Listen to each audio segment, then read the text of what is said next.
Right, so this video is about what I thought and think of REI. And I'm going to sort of tell the story backward because something recently happened to me with them. And I don't want to leave that part of the story out until the end. And then a listener say, like, oh, well, of course he doesn't like REI anymore. They did this to him. He's just pissed off. So I'm going to tell this first part of the story, sort of recognizing that it's what triggered this video, and then you can decide for yourself if you want to listen and hear the rest of the story. And if you think I'm self-controlled enough to not just react with a bias against them, or if maybe I have something thoughtful to say. So on my birthday, my wife and I and the kids, we weren't up for climbing or hiking or anything because we were all a little bit under the weather. But we kind of drove around town and went to a couple outdoorsy shops that we like, some independently owned, and we also went to REI. And while we were at REI, I've been looking for a new day pack, so I looked through all their day packs, and we also were looking for ways to organize the car because we're selling our house and going on the road full time. And they were having a sale, and so we bought some of these like packing cube organizers um, for the kids. And I bought one of these really sort of well, it doesn't matter anyway. So we were checking out, and the young guy checking us out, maybe early 20s, he asked for my phone number for the membership, and then he said, like, that didn't work, can you give it to me again? And I gave it to him again, and he said, something's wrong. And then he asked an older guy in his early 30s or something for help, and he said, have you ever seen this before? And the guy looked at the computer and was kind of puzzled, and he said, like, okay. So then he looks at me and he said, I'm sorry, sir, but you've been flagged as a frequent returner, or you've been flagged as someone who's abusing our return policy, I think is how he phrased it. And so you can buy these things from us today, but you can't return them. And you have to acknowledge that before I check you out. And I was embarrassed, um, not to the depths of my soul, but I was embarrassed. I mean, there was other customers around and other employees around, and my children were there, my wife was there, and it's almost like being flagged at the airport. Whether you're guilty or innocent, it's no fun. And so I said, like, okay, well, that's odd. And I was like, yeah, that's fine. We're planning on keeping these things, so yeah, ring me up. And my kids were pulling on my shirt. They're like, Daddy, what happened? What'd you do? And like, I'll tell you later. And so we left the store, and it got me thinking, like, why do I still give REI my money? And I've actually been asking that question for a couple years now. Um, and so this isn't exactly a new revelation. It's not like, oh, they embarrassed me and I'm all pissed off about it and I'm going to rant on YouTube about it. It's a broader thing that I've been thinking about. One thing to know before I move on is, so I came home and I went through my emails to make sure I hadn't missed an email from them. And I also went into my online account at rei.com, and there was nothing anywhere about, you've been flagged for too many returns, or that kind of thing. And I even tried to buy something. I went through the whole process right until the purchase now, and there was no warnings along the way while purchasing online that, you won't be able to return these things.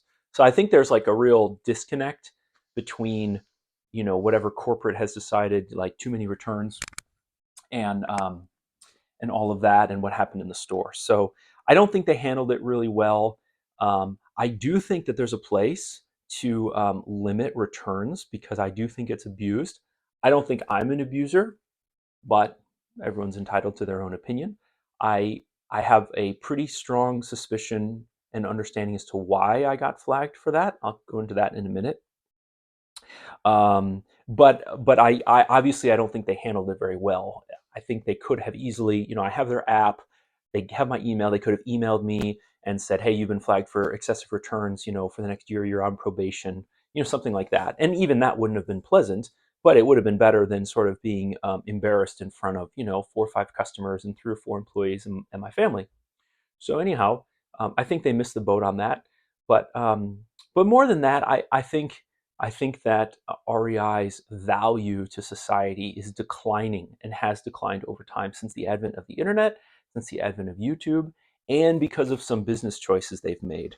And so then I'll go back in time one additional step. So I lived in Germany for 3 years, and we had bought tons and tons of things from REI. I mean, it was where we always bought outdoor stuff. And we were avid backpackers and hikers and campers, and just had boatloads of stuff from them.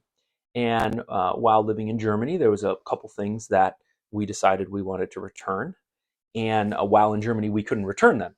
And so when we came back to the States after 3 years, I had read that REI had changed their return policy. It went from anything could be returned after any amount of time for any reason to you could only return something within a year. So I brought, I think I had 6 or 7 items between my wife and I, some clothes and some gear, and nothing super expensive. But I went into REI and basically said, hey, I'd like to return something. It's on my membership. And they said to me, well, you can't return anything that's more than a year old. Thanks, babe. And our policy is that you can't return anything that's more than a year old. And I said, and I was respectful, but also a little annoyed. And I was like, well, that's your policy now. So if I buy something now, that's the contract. But when I bought these things, it was under a different contract. And you can't really just change the contract later, like changing your end of the bargain, because we've already committed to buy these things from you for this price, which includes this benefit of being able to return it at any point for any reason. So that was kind of that was like 2014. It was kind of like my first hint that like they're not really being that consistent. And I have several friends who work at REI, and they were around when the policy changed from anything, anytime to only things within a year. And I heard some of the reasons for why they changed it. I thought it was a reasonable choice. I know that there were people who, I read a tag once at a REI garage sale that said, family used camping mattress for 16 years and then it developed a hole, they're returning. You would find shoes that were completely wore out and said, no longer comfortable. And I think things like that are really abuse. And I don't think that's at all the intention of the policy. And any policy is going to bring some type of abuse, and that sort of just goes with the territory. But I do think that that's pretty excessive. And if they change their policy from forever to 1 year for those reasons, I'm kind of on board. I get it. Um, so yeah, so the reason I think I got kind of banned from REI was, and you judge me. You may say, "Oh, that's ridiculous. That's not right." But I'm just telling you what my conscience allowed me to do. So I received some inheritance money, and from my mom about 18 months ago, and she encouraged us to just kind of do something wild and crazy with it. Don't pay the electric bill or something. Just go do something wild and crazy. So I decided that to accompany my children's 3 kayaks, my wife and I might really enjoy stand-up paddleboarding. And normally I would do months of research and I would buy one that was used and had a hole in it. And I would learn to patch it. But I thought, well, I have this money and I've been encouraged to use it in this, sort of fun way. So let's go to REI and let's buy some stand-up paddle boards. So my wife and I, we walked into REI, we bought the least expensive name brand paddle boards that they had from the company Boat. They were like $600 a piece. And we walked out of the store and we went paddleboarding. And it was great. I didn't have this sense of dread. Did I make the right decision? Because I thought to myself, if things really go to hell in a handbasket, I can return them. And it's a big item to return. And I wasn't like planning on renting them, but I thought, well, that's that. So we did some paddleboarding, and we quickly found out that the type of paddling that our kids wanted to do included rapids that the paddleboards couldn't handle. And I didn't know that when we started out as a family. You know, I thought we were going to do a lot of flat water. The kids really enjoyed rapids, and we quickly got out rapid. The rapids quickly, were too much for our stand-up paddleboards. So we used them probably 6 times over 3 months, and I went back in and I returned them. I cleaned them. I had everything packaged nice, and they treated me like a villain. What's wrong with these? And oh man, these are expensive. And and on the one hand, I get that, because it is like the fact that we live in a world where you can spend $1,200 on paddleboards and then 3 months later get all your money back is pretty amazing.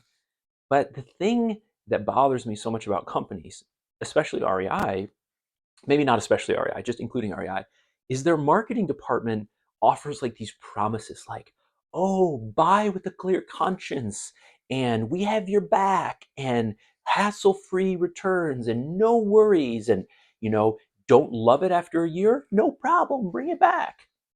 And it's like all these promises, and then you go to hold the company accountable, not accountable. You go to utilize one of these policies that the company's created, and there's no like joy in marketing anymore. It's like guilt and shame and pressure. And I just really think that that's wrong, because if you make a contract with someone, then you may not be happy about the contingency that they might return it, but it wasn't in the contract that they're going to make you feel like crap about it either. So that was one return that we made. And then the second thing is, I got into climbing, rock climbing 18 months ago, and I did a bunch of research on what to buy. I asked two people who are in their 60s who have been climbing for a long time, and I got some recommendations. And I made some purchases at REI. I spent about $1,000 of climbing gear at REI. And um, I made a couple mistakes. So I decided that I really disliked the quick draws that I had purchased because they were big and heavy, and had a feature to them that I thought was important that wasn't important. And I wanted to return those quick draws. So I think it was $225 in quick draws. And as you probably know, when you return climbing equipment, they can't resell it because it's a safety item. And so I returned these quick draws for 225 bucks. And and I had purchased a rope from them that I was quite happy with. And then I went and purchased a second rope from a different company, but also through REI. And after like 3 uses, the outside of the rope was so fuzzy and worn looking that I had used the first rope 30 times, and the second rope I'd used 3 times, and it looked 10 times as worn. And so I returned it, not as like I don't like it, but as a, like, I think this might be defective. And so those are the returns that I made. And my wife returned, I think, one or two small things, like $20 items that she had bought. But we've spent tens of thousands of dollars at REI, and they know that, of course, and because they keep track of all of your purchases. And so we're not super happy to return stuff. We try to purchase with like ethically, and not say like, oh, we'll buy it and then we'll return it in a year after we're done using it. We've never done that. We've always tried to make the right decision. But the thing is, REI, they sell things at a higher price than almost all the other retailers. And part of the reason they get away with that price is because they offer this promise and this guarantee. And there were several times where I almost bought something from Amazon for 10 or 20% cheaper, but went with REI because I thought, well, there's a chance that I'm going to need to return it. And that, them swaying me from Amazon to REI, is part of their marketing strategy. It's part of the get outdoors today. Don't worry about the purchases. You can always return them. And seeing how they don't really honor the spirit of that marketing ploy, I I find that to be very disrespectful to their customers. All right, one more thing. All right, if you're still with me, you may be thinking that I've had a few bad experiences with REI. They embarrassed me, and I'm mad about it, and all of that. But it goes beyond that, and so I want to elaborate now on like a few specific sort of items and examples. So I've been backpacking now for almost 20 years, and I started with all equipment that I bought from REI. And I used to go in, I used to talk to the people there. They were the ones, Todd at the REI, and Novi. Troy was the one who first gave me a lot of tips about winter backpacking, how to survive in the snow. And so REI for me was a place to get stuff and get information. And as I've grown and become more experienced with backpacking, I find myself less and less desiring anything that REI has to offer in the way of backpacking equipment. So this is just like an example. So it's not just me talking. So this is a stove system by a company called Trail Designs. I've talked about them before on my channel, and they, sell this stove, and this stove costs $8. $8, and it runs on denatured alcohol. And if you get into backpacking or long distance backpacking or through hiking, it's not long before you run into the topic of alcohol stoves and how much more lightweight they are and how they're more versatile. And what you find when you go to REI is basically all they sell is, spin-on isobutane stoves that cost, $50 to $100 or whatever. And it begs the question why they don't sell something like this. Now, this particular one, I don't think Trail Designs wants to go through a retailer. They want to just, ship directly to customers. But REI has the, power in the marketplace that they could tell one of their manufacturers, hey, we want to offer alcohol stoves, so manufacture us one. But the thing is, the margins aren't very good on this. It's $8. And once the customer buys this, they don't have to come back to buy the spin-on butane canisters from you. They can just go to AutoZone or Murray's or Ace Hardware or Home Depot and get the fuel. And it seems to me, and this is a guess, but it seems to me that REI is cautious to protect their revenue streams by not selling you products that will then sort of drive you to other retailers like Home Depot or Lowe's where you can get denatured alcohol. Another example is Nightcore. If you get into ultralight backpacking, you'll find everyone recommends this tiny little backpacking headlamp. We own 5 of them as a family. They're awesome. You can get them on Amazon. You can get them on Nightcore's website, but they don't sell them at REI. You find out brands like this, Mountain Laurel Designs, where things are made out of Dyneema fabric and are extremely lightweight. REI hasn't really sold anything like that, or if they have, it's a very meager selection, and they're not carrying the top brands. And things like this, where you carry a water bag instead of a water bottle. This is what a lot of people are carrying because they only weigh an ounce or 2, and they're plenty durable. And you just don't find these things at REI. And so, what's odd too is like when you get into the world of climbing. I was looking for a really good belay carabiner. This is from the company DMM out of Wales. And this was available on hownotto.com, which is where I buy most of my climbing gear, and Amazon, but REI didn't have it. Another interesting example, this Petzl Connect Adjust. These were, they're very popular, and they were out of stock for a long time. And basically nobody had them in stock, including REI. And so it begs the question, like, okay, so there are little hole in the wall retailers who sell climbing gear and backpacking gear, and then there's these big Walmart-like places like REI. And generally, these big Walmart-like places have the price advantage. So they have economies of scale, and they can buy in mass. And so they can offer the lowest prices. But no one will ever tell you that REI is offering the lowest prices. So they don't have that going for them. The next thing is, also through economies of scale and warehousing, is they should be able to keep things in stock longer and more often. And this is not a comprehensive study, but this is just an example of something that they couldn't keep in stock, even though they were still available elsewhere, like on Amazon, for cheaper. And then the other thing is selection. So, small retailers have small shops, and they can't keep 100 different carabiners on the shelf. But this is a carabiner that I couldn't find at REI.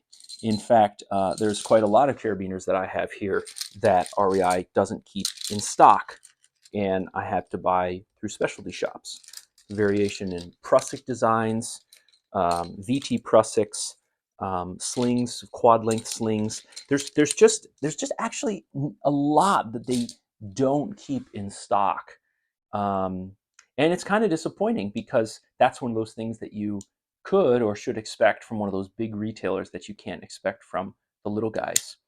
The other thing that REI either used to offer, or perhaps I perceived that they offered it, is expert advice. I have a few friends who work at REI. Well, I have a friend, and I have a friend who used to work there in Michigan. He's in his late 40s, and he's super knowledgeable. He winter backpacks and kayaks, and he's a great resource. But for the most part, my experience over the last 5 years or so has been that REI employees are not very knowledgeable. They don't really know that much about outdoor activities that they're working in those departments, like the backpacking department. And the other thing, and this is totally perception, and of course, I'm judging this based on, maybe going into 8 different stores over the last 5 years. Atlanta, Chattanooga, out west, Michigan, is they're really snotty. They kind of act like, I work at REI and I'm better than you. And actually, the worst of that I've ever seen was in Yosemite Valley, the climbing shop. The guys there are absolutely just snotty beyond belief. I think they think that they won the lottery because they're working in Yosemite Valley in a climbing shop. It's just atrocious. I can't stand being around people like that. But they forget that we're the customers and we pay their bills. And not only is it their job to help us, but it's their job to be courteous and respectful. Um, yeah, and then just like another thing is, like I bought all these cams, and the cam selection at REI. I mean, it's mostly just Black Diamond, and yet you can get cams from Black Diamond and Wild Country and DMM and Alien and Trango and Metolius, and REI just doesn't really carry all that stuff. And so I turned to an outdoor online or an online retailer such as hownotto.com. He has an incredible YouTube channel, Ryan Jenks. He's contributing all kinds of things for free to the community. And, I get to the point where it's like, I want to give them my money. Like, I don't care if everything is 10% more. Like, I want to give someone like Ryan Jenks at hownotto.com my money. The Desert Rat in Utah, where we were recently, and I bought one of these. I mean, it's just like you just want to give your money to these people because they're so knowledgeable and they're so helpful and they're so humble and not pretentious, and they're selling all the same stuff that REI does. Um, so yeah, obviously, as I've gotten older and more experienced, it's reasonable to think that the employees at REI can offer me less and less. Whereas when you're a total noob, there's perhaps quite a bit more they can offer you because you haven't figured everything out for your hobby yet. But I just more and more struggle to see where REI really shines. They don't shine in price, they don't shine in selection, they don't shine in expertise, they don't shine in attitude. They still shine, I guess, in return policy, but with my recent experience, it's just like, okay, well, yeah, you'd offer that, but then you make me feel really guilty for using it. Um, and then, maybe the last thing that I'll say is, I I find them, along with many other large companies, to just be sort of inherently deceitful. So they have been pushing the climate change banner for a long time. They've jumped on board with all of the gender stuff, and I'm not sure how honest all of that is. It seems to me that they're really just waving whatever flag they think their customers are going to cheer for. And maybe the best example of the hypocrisy in my mind is they had all kinds of stuff going out about how they're trying to get e-bikes approved so that more people can get outdoors. And they're trying to get e-bikes approved in this city or this trail or that trail. And e-bikes cost way more than a traditional pedal bike. And REI sells them, of course. And the other thing about e-bikes is batteries are not going to last that long. That's a whole other topic of which I have some knowledge, having worked in the e-mobility department at Volkswagen.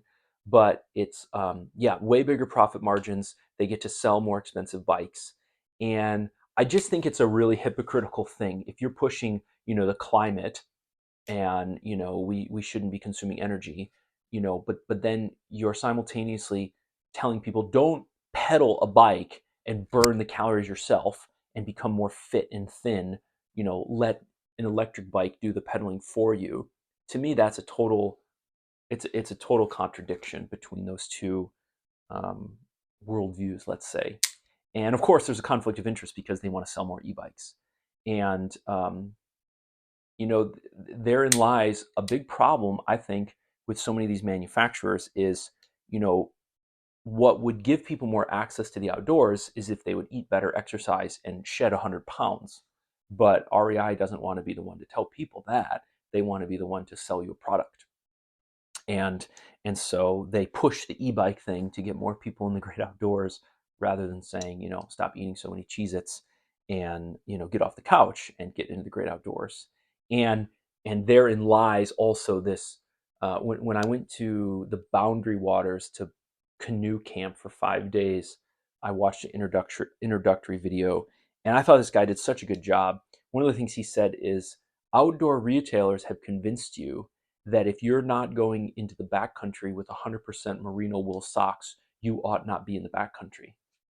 And he elaborated on that a little bit. But I just thought about how, REI, they say they want people to get outdoors, but they also provide a type of barrier to that, because they make you feel like if you're not completely outfitted in polyester and wool and trail runners and a day pack with 10 essential survival items, then like don't even go for a walk in the state park.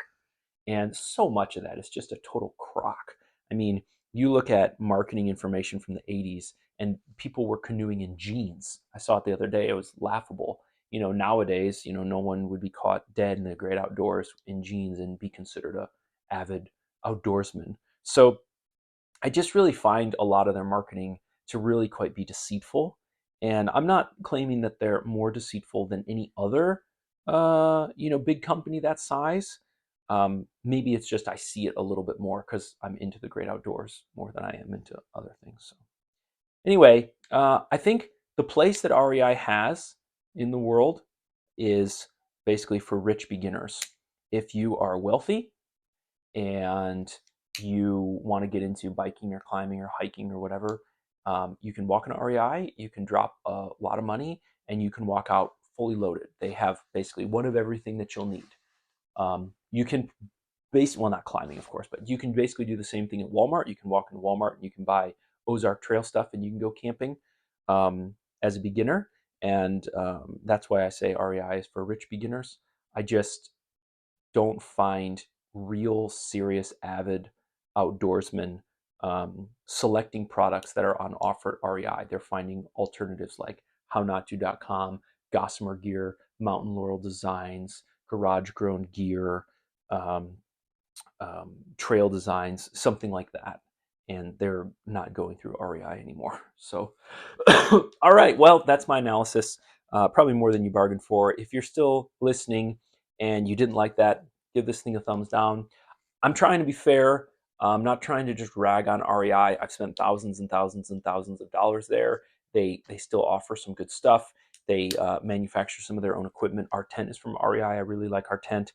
But more and more, I just find myself disillusioned with them, especially as they try and position themselves as this community-minded co-op, when I really see them to just be just kind of a greedy conglomerate. So not conglomerate, just a greedy corporation. So, all right, folks, take care. Give this thing a thumbs down if you didn't like it. If you did, that makes me happy.